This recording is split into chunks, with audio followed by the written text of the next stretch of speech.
dalam rangka mengevaluasi serta memberikan laporan kegiatan rembuk stunting di wilayah Kabupaten Kepulauan Mentawai. Terkait hal dalam memastikan adanya integrasi pelaksanaan intervensi penurunan stunting di Kabupaten Kepulauan Mentawai. Kegiatan rembuk stunting tersebut langsung dibuka oleh Sekda Kabupaten Kepulauan Mentawai Martinus D, serta diikuti oleh sejumlah kepala OPD dan perangkat desa serta stakeholder terkait lainnya. Kegiatan rembuk stunting itu pun dilaksanakan secara bersama-sama antara organisasi perangkat daerah dengan lembaga non-pemerintah serta masyarakat yang diselenggarakan di ruangan Aula Kantor Bapeda Kabupaten Kepulauan Mentawai. Adapun tujuan dilaksanakan kegiatan rembuk stunting tersebut untuk menguatkan sinergi dan kepedulian serta dapat untuk meningkatkan komitmen para pemangku kepentingan dalam rangka koordinasi percepatan penurunan stunting di Kabupaten Kepulauan Mentawai. Menurut Kepala Dinas DPMP 2KB Kabupaten Kepulauan Mentawai Nikolaus Sorot Ogo mengatakan terkait kegiatan rembuk stunting ini merupakan bagian dari tahapan perencanaan daerah dalam percepatan penurunan stunting sehingga dapat terintegrasi melalui koordinasi serta konsolidasi program dan kegiatan pusat, daerah hingga ke tingkat desa. Percepatan penurunan stunting di daerah tersebut meliputi peningkatan komitmen visi bupati, serta kepala perangkat daerah dan kepala desa maupun pimpinan instansi dan organisasi masyarakat.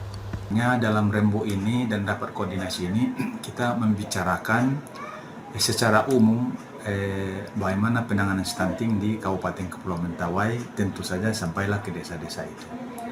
Kemudian kita mengevaluasi sejauh mana peran dinas-dinas terkait, baik yang berperan dalam penanganan pencegahan atau intervensi sensitif maupun OPD yang terkait dalam penanganan kasus atau intervensi spesifik. Hasil evaluasi atau survei dari pusat, kalau sekarang namanya SKI, Survei Kesehatan Indonesia, yang sebelumnya SSGI. Itu untuk tingkat kabupaten belum dirilis. Jadi boleh kita katakan masih hasil survei SSGI yang di angka 32% itu. Itu Dinas Kesehatan dengan timnya bersama Puskesmas itu melakukan penimbangan setiap bulannya. Dari hasil penimbangan itu memang mengalami kenaikan. Salah satu penyebabnya memang masih belum optimalnya kita melakukan pencegahan, yaitu pendampingan kepada pasangan usia subur atau sebelumnya yang mau merencanakan pernikahannya sampai kepada keluarga yang sedang hamil. Kalau dari segi penganggaran, walaupun kalau kita kemarin dalam evaluasi dalam rapat rembuk itu kita evaluasi, kita hitung memang bahwa kebutuhan, kalau dari kebutuhan pemberian makanan tambahan memang masih kurang dari yang sudah dianggarkan selama ini.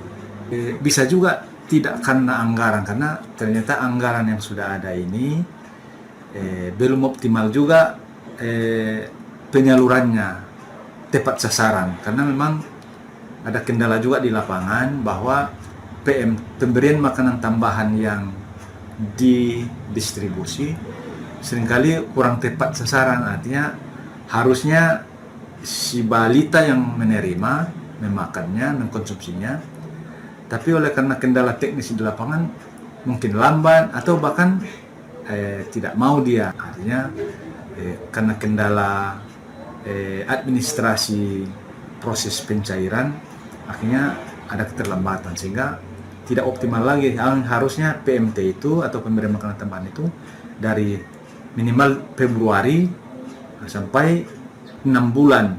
Tentu dari hasil evaluasi ini kita harapkan tahun ini kita melangkah tidak permasalahan yang sama, artinya sambil kita atasi masalah sebelumnya, lalu kita melangkah di tahun ini supaya ada pergerakan ke arah yang lebih baik, baik pencegahan maupun penanganan kasus stunting. Melalui rembuk stunting tersebut diharapkan dapat mengubah pola pikir OPD terkait untuk ikut berperan dan bertanggung jawab dalam mengentaskan persoalan stunting di Kabupaten Kepulauan Mentawai. Dari Mentawai, Beni Eka Putra melaporkan.